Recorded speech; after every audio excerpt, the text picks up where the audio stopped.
என்னால் முடிஞ்ச அளவுக்கு ஜாதகத்துக்கு மூலியமாக இதுதான் குலதெய்வம்னு சொல்லிட்டு கண்டுபிடிச்சு ஓரளவுக்கு கொடுக்க முடியுது. அது 100% உண்மையோ இல்லையோ இறைவனுக்கு தான் தெரியும். ஆனால் எங்கள் குருமார்கள் கற்றுக் கொடுத்த விஷயத்த மக்கள் கொடுக்குறோம். அது ஓரளவுக்கு நிறைவாக தான் இருக்குது, அவங்ககிட்ட வர ரிசல்ட்டை பொறுத்து. அதையும் தாண்டி ஆய்வு பண்ணுறோம். ம். இன்னும் துல்லியமாக அந்த குலதெய்வ சப்ஜெக்டை எப்படி மக்கள் கொடுக்கலாம். ஜாதகம் இப்போ ஆண் ஜாதகத்தை வச்சு தான் மேக்ஸிமம் குலதெய்வத்தை பார்க்க முடியுது. பெண் ஜாதகத்தை வச்சு பார்க்க முடியல. ஒரு ஏன்னா சின்ன அவங்களுக்கு 2 குலதெய்வம் 2 குலதெய்வம் கொஞ்சம் அது கொஞ்சம் நெடுலாக இருக்குது. இதுக்கான தேடல் போகும்போது சரியான விடை எங்கேயுமே கிடைக்கல.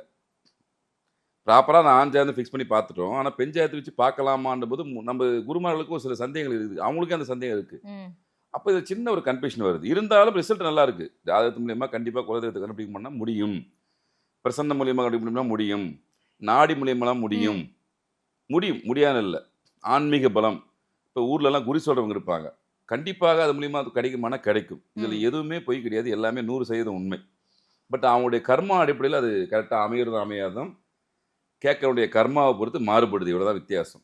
அப்போ நான் இன்னும் உள்ளே போய் பார்த்து மக்களுக்கு ரொம்ப எளிமையாக கொடுக்கணும்னு சொல்லிட்டு தேடும்போது தான் சமீபத்தில் எனக்கு ஒரு குருமாரன் கிடைச்சார். அவர் தன்னை பற்றி வெளிப்பத்திக்கு வேணாம் 100% சொல்லிட்டார்.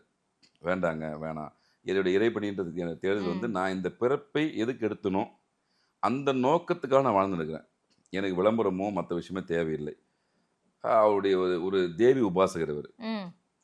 அப்போ அவர் தெளிவாக சொல்லிட்டாரு, உங்களுக்கு தேவையானதை கொடுக்க சொல்லி எனக்கு அம்மா சொல்லிட்டாங்க. நான் கேட்டேன், எனக்கு ஒரு சில விஷயம்லாம் வேணும்யா அப்படின்னு கேட்கும்போது, நான் அதை அம்மாட்ட கேட்டு தான் சொல்லுவேன், கேட்காமலாம் சொல்ல முடியாதுன்னு சொல்லிட்டாரு. கேட்டு சொல்லுங்கன்னு 2-3 நாளே ரிசல்ட் வந்துடுச்சு, கொடுக்க சொன்னாங்கன்னு சொல்லி வந்துச்சு.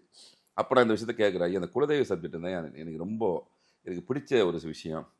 ஏன்னா ஒரு மனிதனுக்கு எப்படி கல்வி, நம்ம இந்த சமுதாய வாழ்க்கைக்கு கல்வி ஒன்று இருந்துச்சுன்னா அவனுக்கு ஜாதி மதம் இதம் எல்லாத்துக்கும் அப்பாற்பட்டு ஒரே ஒரு விஷயம் கல்வியை மட்டும் கொடுத்துட்டா அவன் மாறிடுவான்.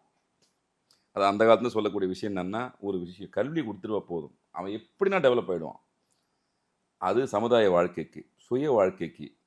அப்போது குலதெய்வம் முக்கியம். ஒரு குலதெய்வத்தை அவன் கண்ணில் காமிச்சு விட்டுட்டுச்சுன்னா எல்லா விஷயத்துக்கும் கூட வந்து நிற்கும்.